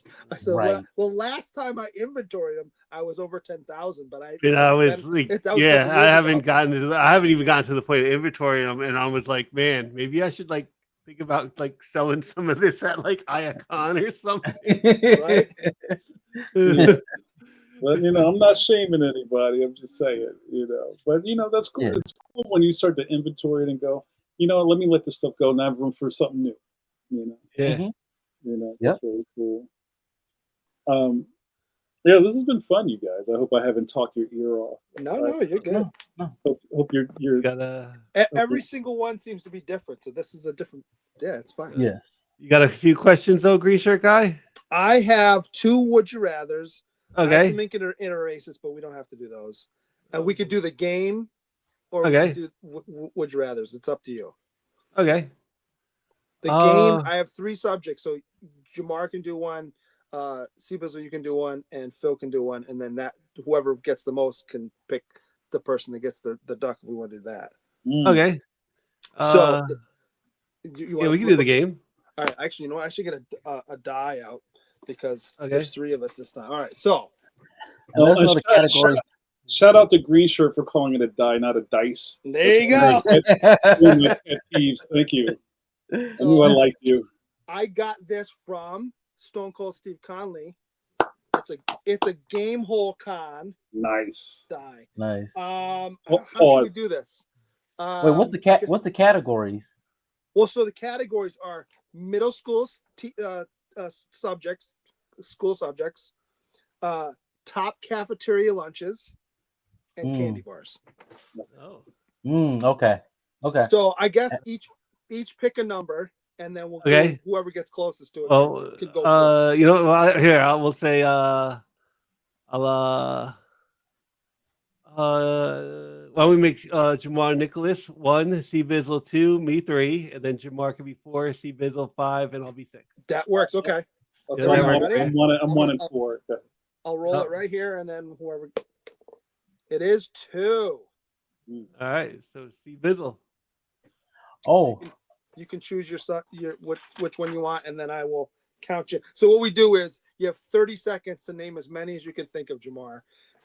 Okay, cool. So Okay. the pressure's on, but and then whoever gets the most in their category gets to pick somebody from the chat that gets a duck. Fantastic. and I'm going to go with, as a fat man, I'm going with candy bars. I knew you would. I knew you would. All right, so ready? I'll count you in. And 5, 4, 3, 2, 1, go. Snickers, Milky Way, Three Musketeers, Reese Cups, Mr. Goodbar, Hershey's, what's that one? Is it 100 grand? 100 grand? Whatchamacallit? Almond Joy, Mounds, 5 seconds. Kit Kat. Time's I don't know up. if I said Snickers. Okay. So you got 11. Wow. I should not let you do candy anymore. Wow. Usually he's fighting with Phil, and it's like between. No, yeah, but those are like 1 or 2. 11 candy bars. Like the only one I was thinking that you didn't name was like Baby Ruth. Oh Baby yeah. Almond Joy. You know what's funny? Like, Yeah. So whatchamacallit, right? One of my favorites. They made a new version or that company has got a new one. Came out a couple years ago called a Whoozy What's It. Oh wow. Instead of crunchy, instead of peanuts, it's got peanut butter in it, so it's smooth as crunchy. I gotta find that one there. Yeah, I've also got to mention Payday. Payday. Shout out to Payday. That's one of my Three favorite Musketeers. Did you say Three Musketeers? Yeah, I got Three Musketeers. Yeah. How about just a straight up Mars bar? Yeah. Mars. Yeah. That's very Take 5. Mm-hmm. Yeah, that's another. Clark bar. Clark Oh bar. yeah. All right. Yeah. Oh Henry. Oh Henry. Oh Henry. So is that? I was gonna. Go ahead. I was gonna say Chico Stick, but it's not really a candy bar. Right. I'll let you get away with Reese's Cups because I don't know if that's really a candy bar, but it's in the candy bar. that counts. All right, Yeah. so we'll roll again. I tell you what, I'll flip a coin this time. Okay. Jamar, you want heads or tails? I'll take tails. Okay. Oh, it's roll. It's Oh, spinning. that's nice. It's heads. So Phil, you get to choose. You want middle school subjects or top cafeteria lunches? I will take middle school subjects. All right, I will count you in. Ready? 5, 4, 3, 2, 1, go. Okay, there was math, English, science, social studies, which was like kind of our history. There was home economics. There was shop. There was gym. There Okay. was 5 seconds. Spanish and French, and there was Time's up. Time's up. Okay. So you have 9. C-Bizzle All right. has I'm 11. surprised you didn't mention the one thing that we're doing right now, art class. All right. Right? I'm sorry, right. you don't mention art? I did very good considering I was not a student. That's a tough one. All right. Jamar, you get to do school lunches, which I think might be up your alley anyway, right? Oh, that might be the toughest one. It might Yeah. be tough, but there's always things that I remember eating growing up. I'm like, oh, today's this day. Oh, it's this day. Yeah. So okay, hold on. I need some clarification. Sure. So is it things that you would eat at lunch, or is it things Yeah, that you so, have to like- buy at the cafeteria? Things that they would serve on a given day, and it can Yeah. So without giving too much away, I mean, I'll give you one because you can still use it. Like it's Nacho Day. I never had nachos in school. We had nachos. It was when I was in middle school. We finally got. I it don't was think like I had it either. every like two and a half, 3 weeks. Say. And they weren't great. I'm not touting them. They weren't great because I don't remember nachos. But it was like you'd pull up, just a handful of chips, and then just a scoop of meat, which That God weird knows was looking actually meat. meat. The same And then the stuff was cheese on your was like this slideshow. liquid that was like almost not cheese, but whatever. That was that's nacho cheese. Exactly. I do not remember in the city of Detroit. I had that. All right. This is you're gonna watch me struggle, but okay. Whenever Oh, you trust me, you talking to a person that struggles a lot with But he these. finally, with these questions. C-Bizzle finally won 2 weeks ago. Phil was on Yeah. a nice little run. All right, Okay. I'll count you in. Okay. In 5, 4, 3, 2, 1, go. Pizza day, Yeah. fish stick Friday, Mhm. chicken nugs, salad bar, ice cream sundaes, Jello, Yeah. pudding cups. 5 seconds. Did I say fish? Did I say fish sticks? You said I fish said stick. fish sticks. Oh man, Time's up. I got like 3. That didn't You do forgot well. cheeseburger day. Cheeseburger. Oh, Yeah. chicken patty. Yep, That's chicken that's patty. what I was trying to say. Chicken patty. I couldn't get it out. Yeah. It was usually like my school had like a pizza day. Pizza day. Yeah, I love pizza. Now, You did can- you you can- like the middle or do you want the corner piece? Full corn. Depending Corner. on because when I was in high school, they started getting those pizzas from Domino's. Oh, That was okay, like- see, we never had that. But like those regular cigarette, like I don't remember really finishing the pizza. Right. Yeah. Oh, did you give me nachos? You gave me nachos. I 'cause gave you said nachos. I did give you nachos. Yep. I never had Yeah. nachos. Well, there was a. Get- Do I had you remember chili. it wasn't chicken Chili. a la king, but it was kind of like that, where it was like Yeah. chicken with some nasty sauce that they poured over the Yeah. top. We had What is this? we had chili. We had chicken pot pie. Yes, I remember chicken pot pies. Yeah. Now you're making me hungry, you guys. That's not. Yeah, I know. Hey, like I said, as a certified fat man, I'm younger myself.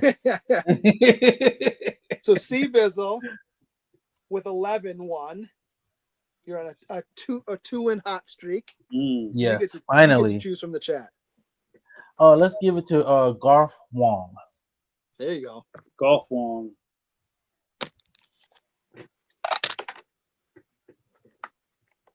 Got it. Garfong, you've just been given a duck. And I tell you what, I'll let you ask questions first because I'm just gonna do my 2 would you rather's and that's it. Who, me? Yep. Yeah, you. Oh, my questions is mainly directed to Jamar. There you go. I was All gonna say right, let me bring him. I could ask questions, but we've talked so much that some of them would be like, "Oh, I already know the answer." It's just a matter of you expounding. For the second time, I'm gonna only ask 2 questions. Okay.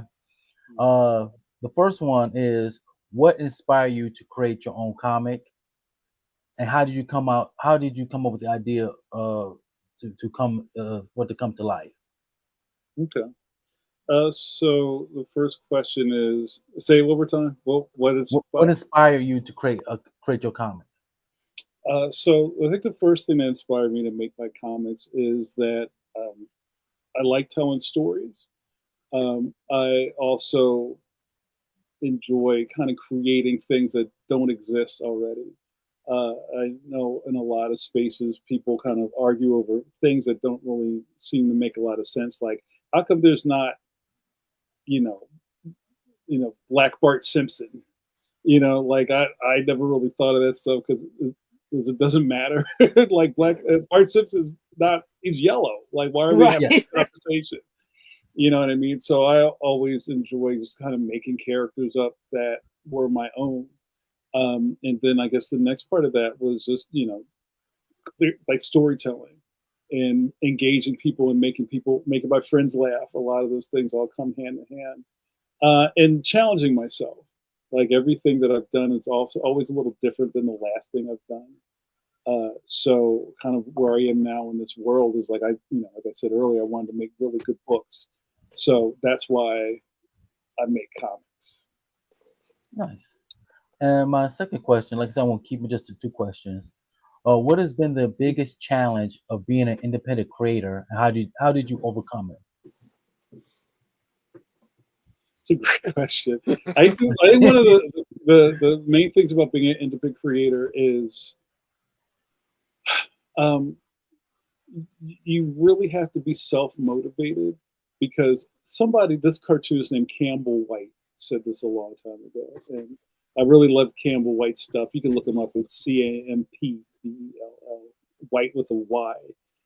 His artwork looks like, remember, some of you guys are old enough, remember Atari? Mhm. Oh yeah. Remember when Atari would have... I found mine. It's in my living room. I've been cleaning it. I found mine, and I got a Nice. stack of games too. Oh man, I send it to my actually PO box. Well, got rid of an here's the old. thing is now I'm sitting there to figure out how I would hook it up to a TV, because remember it was always the prongs. Oh, the forks, right? So They have an adapter for it. Yeah. Of course they do. You remember you would get the little catalogs, and they had this really 70s cartooning art style that Yes. was in the catalogs, or like football players playing football with Atari, which is just robots going like this across the screen. Anyway, he said this really interesting thing once. He says, nobody is looking for your comic. So if you never do anything, it's all on you. You know what I mean? There's nobody sitting somewhere going, oh, I really wish Research Guy made a comic. Like, you have to propel yourself, right? Yeah. So I think that's the biggest hurdle we all face. And then it's also getting people to believe in what you're doing as being real. I've said for a long time, like, I've been promoting Leon for almost 15 years now. And it doesn't seem that way, but I've been kind of working on Leon in some shape or form for a long time. And the biggest thing was, oh, well, I've never heard of this, then that means it's not real. You know what I mean? Yeah. Or, Yeah. or I like to say, my book is called Not Batman. Right. You know what I mean? So you have to kind of fight against this wave of the known when you're an unknown. And I think a lot of people just kind of fall down because it's a really hard mountain to climb up. But, if you don't give up and you keep trying, sooner or later you get to the top, and people go, oh yeah, I heard of that. Yeah. But it takes a really long time. You have to be patient. You really have to be patient. That was a great question. Thank you. That's all my questions. It's on you, Grinch guy. Very good. One of the things that made me think of while you're saying that too about is that I think, I mean, I struggle with this daily because it's motivation, your own motivation, unless you're getting paid by somebody else. Right. Is I keep telling myself, this is a story that's inside you that you have to get out, because you're right, nobody's asking for it, and I want to get it out, so I have to finish it. Yeah, you have to. Like, you have to finish it, and don't let it fester. And even if I tell a lot of people who are trying to get started, and maybe their idea is too big, or maybe they have everybody's got a magnum opus space opera in them. Yeah. But that's going to choke you out. I mean, what do they say? Like, how do you eat an elephant? A bite at a time. Right.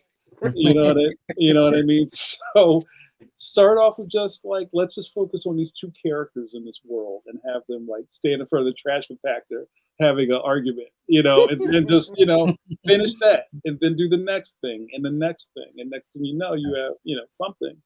But I think the biggest thing with all of us is just finishing things. I'm sure we all have a drawer full of things that just kind of stopped somewhere. Pick them back up and just finish it. And then that accomplishment is really infectious and makes you want to do the next one. Yeah, and you can use that same philosophy on being a YouTuber. You have ideas that you want to get out there, because nobody's not looking for your YouTube channel, because they don't know who you are, right? So you can use that same philosophy with that, it's strange enough that I'm starting, and this might sound crazy, I'm starting to listen to Eminem's "Lose Yourself" every single day. If you ever listen to the lyrics, he said you'll get opportunities. You got to jump on those opportunities right then and there, and don't let it pass you by. And so I keep listening to that every single day. So it keeps reminding me, hey, you have opportunities out there. People don't know who you are because you're not presenting yourself so people can find you. So I use that. I'm trying to use that as motivation to keep getting my stuff out there and share it with the world. I love it. I love to see the energy is great in this room, and I think that's important, and also to be around people who are just going the same direction. Yes. When they talk about surrounding yourself with people that are better than you, I believe in that. 100%. Community is really important, and just I think that kind of stuff breeds success. Everybody's got a goal. It might not be your goal, but it's hey, how far did you get this week? Oh man, I had a bad week, but accountability partners is a really good thing. Motivating yourself, it's like having a buddy you go to the gym with. Yeah. What do you mean we ain't going, man? Put your shoes on. Let's go. All right. That's what I need right now. As a certified fat man, I need somebody to call me up and say, "Hey, let's go to the gym." yeah, buddy. I think all that's really important, and sometimes you got to make it yourself. And if you're surrounded by people who don't get you, which I'm sure we all find ourselves in those spaces a lot, find people who get you. There's an audience for everything. That's kind of what we were talking about earlier. For mini disc players, right? Laser discs. Laser disc people, they're out there. Indeed. All right, Grinch guy, what you got for us? I got two would you rathers. I'll go with the grosser one first because whatever, and we'll finish with one that's kind of just ridiculous. And I think I came across it somewhere. The first one is: would you rather be on the toilet and run out of toilet paper, or be in the shower all sudsed up and there's no more water? Oh, shower. Toilet. I think I'm going toilet too because I'll go with toilet. I can figure things out. I can shower. We have systems in place. Like a dog. He's just yeah, just Yeah, like you could just dry yourself off and you'll be pretty clean. Yeah. But also You like feel they're both sticky all day. a little bit, yeah. Like the toilet though, you're right. You can figure yourself out. Like you just find the washcloth. That's all. Oh, oh, You can always oh. throw a towel out. Right, you could just jump in the Oh. shower. Or jump in the shower too. Yeah. As long as we're not talking about waffle stomps. Oh. Not waffle stops. That sounds like a really gross hobbit, like Mary Waffle Stomps. Oh. Sorry, guys. This is a family show. No, you're good. Oh, not our show. Our other shows, yes, not this one. This one, this one kind of goes back and forth. Yeah, It we can depends. kind of zesty up in We're here. a little more blue, if you will, than the Sunday show. I love it. The other one is: would you rather eat a seeing eye dog or a talking gorilla? Oh, man. I told will you I it's ridiculous. eat? This one's ridiculous. This is You say eat to Eat. consume? I'll take the dog. Yeah. I guess I would take the dog in that one, but just because the talking Gorilla be trying gorilla to talk is me like, out of it. but it's a senile dog. Like it is like you're That's what taking I'm saying. someone- It's a seeing eye dog, so you're taking potentially eyes away from someone. That I'm was, okay with that. that's weird. I like. Yeah, I'm okay with that. well, 'Cause could you imagine like you about to go kill the gorilla that talks, and he's like pleading with you, talking about he has family. Think of the children. Think of the children. So no, I gotta go with the dog. That's Oh. Fair wild. enough. That's wild. Yeah, I love this art I'm seeing. Oh, thank you. Yeah, we can show if you want. Yeah, can I see it? Well, first, before we show it, we gotta do. Wait, do we show the art and then do the last duck, Phil? However you want. I don't think we we got the last stuff to do, so you know what we'll do the art right at the end, but I'll go through like a lot of that stuff right now. How's that? Sure. Yeah. So I'll let me share my screen and share screen, and it's going to be the entire screen, and it's this one. All right. Did you get my image for the next show as well? I'll show that too. Yep. Oh, sweet. So Tardy Voice is the hashtag. We'll come back to that. So we'll start off here with Alternaverse Comics. That is the official comic shop of the Council of Comics, where me and Green Shirt Guy and Cliff and Sam, we all go there. We get our comic books every week. 845-233-4234. Get in contact with Anthony and get on his pull list. All the comics come bagged and boarded, and he'll ship out through the nation. 10% off your pull list. Pause. So let's big shout out our guest today, JAMAR Nicholas. Thank you so much for joining us on Fill in the Blanks today. Do you got any events coming up? Anything?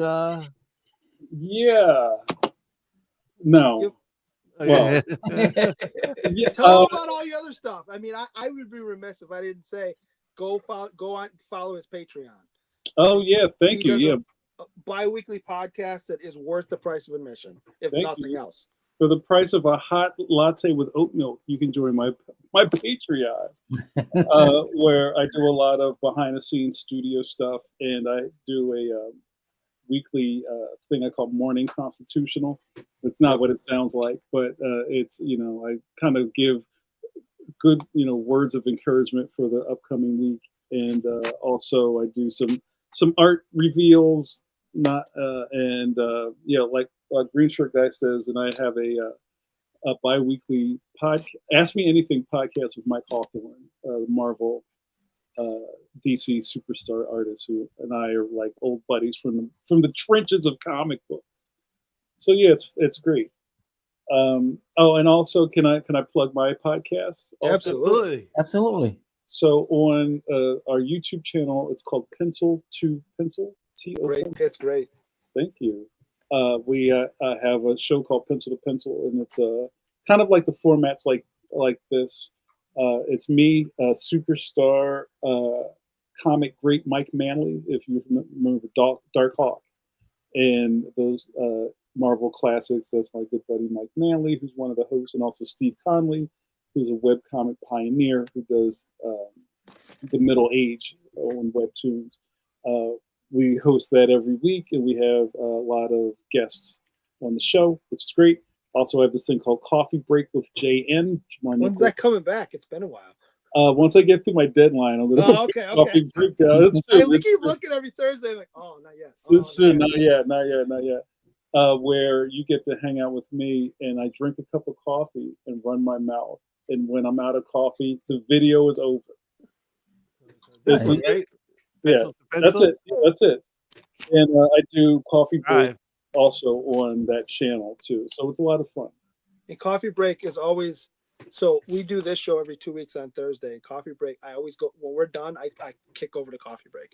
Oh, wow. Well, yeah, well, let me know. I don't want to interfere with you. No, because we do it ours at 7. So you usually do that at 9. So I've got time to go eat something and sit down, and yeah. If you click on live before you get out of there, if you click on live, that's where everything is, since we live stream it. So that's where all this stuff kind of lives. So you can see some of the guests that we have on there, and Judd Hirsch. That's my Coffee Break show. Love it. So yeah, we got a lot of big shots on the show as well. So it's good stuff. Hey guys, if everybody's watching, I just put the link to his YouTube channel in the chat, so that way you guys can click on it, subscribe, like, comment on all their videos. All of them. All of them. Thank you so much. And there are quite a few, so yeah. Yeah, we've been doing it for like 5 years. So the Council of Comics is us. That's our YouTube channel. We're up for a couple Comic Book Community Awards, guys. So go vote for us. Yeah, that's awesome. Sam just dropped the video. He just bought 200 comics at a 50-cent sale. Wow. Oh, wow. So I haven't watched it yet. I watched it. I'm beefing with him right now about it. So that's in there. So that's like that's like $40. Like how much is? Yeah. Oh, yeah. Like, I went to public school, man. I don't know if that's right. So he probably spent like $100 and came back with like 200 comics. Oh, there you go. Yeah. Let's see. Yeah, I was wrong. Yeah. That makes more sense. $100. It's fantastic. Council of Comics, and we are back for August 24th. This Sunday, we'll be doing Demolition Man. C-Bizzle. I'm so excited for this movie. This is my favorite movie of all time. Wow, that's amazing. So Demolition Man, we'll be reviewing that. That's your homework. I'll be watching it like sometime this weekend. And we are also back Monday. August, it's hidden, but it'll be August 25th, 2025, 8 p.m. for the new keys and hot comics of the week. It's episode 156. Wow, you guys ain't playing around. Hulk, We're on 3.5 times a week. yeah. We only do this every other week. We're on and finally, since I'll close this out. I'll show this to you again, Tardy Boys. But Fill in the Blanks is coming back September 4th, and oh man, am I excited for this Fill in the Blanks. All right. Where whatchamacallit, like I wasn't really a big fan of Captain Planet, but when Powerpuff Girls. I thought we were doing Gargoyles, or is that the one after? I think that's one after. Oh, okay. Oh man, I am going to have so much good things and so many memories are going to come. I am looking forward to this one. I got an idea for the cartoon. Like, look, I bought the Dynamite Powerpuff Girls issue number 1 because they were a cartoon that like kind of nice. I was very into, and we'll talk about it like more in a couple of weeks. Because it's one of those things. Yeah, you know what? Because I think about it. And I'll even watch a few episodes in between there. But like, the Powerpuff Girls like was not really a kids cartoon. Like that's one of the things that like you're not wrong. So that it was marketed as one, but if you it rocked as one, but it really wasn't like a kids cartoon. Yeah. And finally, Tardy Boys. We got 5 entries and 6 people watching, which is very close. So 5, 4, 3, 2, and 1. Let's draw. Oh, that's my phone going off. Should have. Hold on. You gotta take your shot. Don't stare at my stomach. Hey, Hey, There we go. Space Collectibles. That's what's up. I think the only reason why Space Case won is because I didn't see Canadian Survivalist in her. oh, Had to leave early. yeah. Yeah. All right, and I will stop sharing, and I will make it to this view, I think. And nope, that's not it. That's not it. That's close to it. There we go. Oh, yeah. And let's see what we got. C-Bizzle. Alrighty, first. alrighty. We'll do this like this. Yo, that's dope. I love it. Look at that. I like his dreads. That's hot. Yeah, I You know appreciate what? that. You know what the funny thing is? I Yeah. always suck at drawing dreads, but for some reason, I was on point on this one. Yeah, So, I like that. You know, it's from crispy. now on, I'm gonna keep this book near me. So I said, hey, I need to draw dreads. So keep this book near me to make sure I draw them correctly. I feel seen. Thank you. I appreciate it. Yeah, absolutely. That's I had dreads.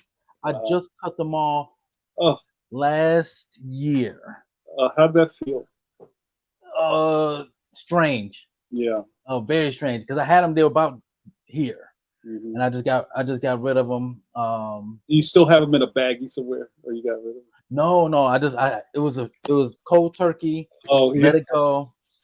I was growing them out for about 5 years, Yeah. 5 or 6 years. Yeah. And I'll call them my COVID dreads. Oh, you're COVID. That's when I started growing because I couldn't go to the barbershop. So I said, well, I'm just gonna grow it out. That's fantastic. Well, I'm sorry for your loss, but congratulations. all the same. Hey, green shirt guy. The green shirt guy. Hold on, just throwing some paper out of the way. One sec. So I did a little homage one Mm, to a Batman cover. It's one of my favorite Batman covers. yeah. And I went with, yeah. Yo, I like I that. don't know if you can tell what this is down here. That's the playground. That's a jungle gym. That's Yeah, dome, yeah. You know those Yeah. yeah. You're putting geometry in that. Yeah.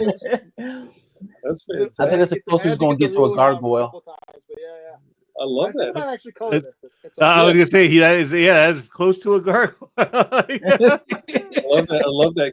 You know, the hardest thing to do is cape drapery, like trying to make the cape do stuff. Yes. You Yeah. know? Well, that's fantastic. Thank you, green shirt guy. I love Absolutely. it. I would love to see these when you guys are finished with them. That's fantastic. Absolutely. I'll share them on my social. There you go. Nice. Thank you. You just Yeah, need this to- this is great, man. Thank you. And it's an honor to me to have something that you guys feel is worth recreating and drawing yourself. So that means a lot to me. I appreciate you guys. We'll have I mean, to have it you was- back when it the new was- book comes out too. Oh Yeah, yeah. it was fun. Like, just the book was great. Both books were great. So and then when I saw that we're doing this and then I saw the character and it was just fun drawing the character. So Thank you. Yeah. And that's kind of what I wanted. And the wildest thing, and I'll leave you with this. The wildest thing about creating something that is like actually connecting with people is the things that you put into the universe mean things. So keep creating. absolutely. Definitely, I could agree with that. Thanks, guys. Awesome. Thank you so much for joining us, Jamar Nichols. For myself, Thank you so much. And C-Bizzle. also, Phil, I see that pinball in the back of your studio. Feeling that. Yeah, I see yeah, you. I see you.